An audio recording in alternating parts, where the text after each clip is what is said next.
নমস্কার, আমি doctor S কবিরাজ, কনসালট্যান্ট নিউরোলজিস্ট ও স্ট্রোক স্পেশালিস্ট। স্ট্রোক মানেই ব্রেনের রক্ত চলাচল বন্ধ হয়ে যাওয়া বা রক্তক্ষরণ। সময় নষ্ট মানেই মস্তিষ্কের কোষ হারানো। স্ট্রোক দুই রকম: ইসকেমিক স্ট্রোক, ব্রেনের বা মস্তিষ্কের রক্তনালী বন্ধ হয়ে যায়, বা হিমারেজিক স্ট্রোক, যেখানে ব্রেনের মধ্যে রক্তক্ষরণ হয়।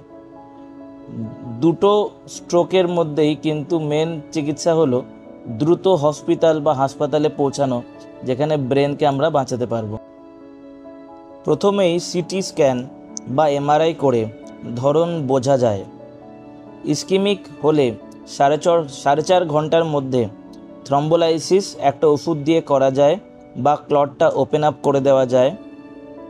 কিছু কিছু পেশেন্টের জন্য প্রয়োজন পড়ে মেকানিক্যাল থ্রম্বেক্টমি, যেখানে ক্লটটাকে বের করে আনা হয়।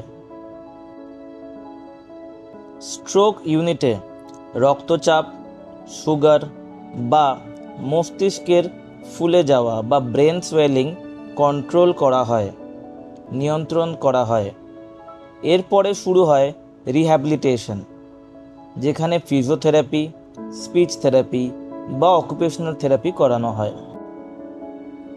ইসকেমিক স্ট্রোক পেশেন্টদের জন্য দৈনন্দিন ওষুধ যেরকম অ্যান্টিপ্লেটলেট, স্ট্যাটিন, নিয়মিত হাঁটাচলা করা, ধূমপান বন্ধ করা, রক্তচাপ ও সুগার নিয়ন্ত্রণ জরুরি।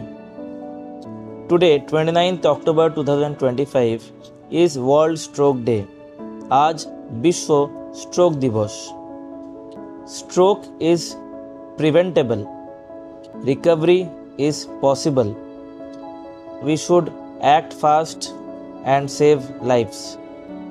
স্ট্রোক চিনুন, দ্রুত ব্যবস্থা নিন, জীবন বাঁচান। সবাই ভালো থাকুন, রোগীর যত্ন নিন, রোগীর পাশে থাকুন।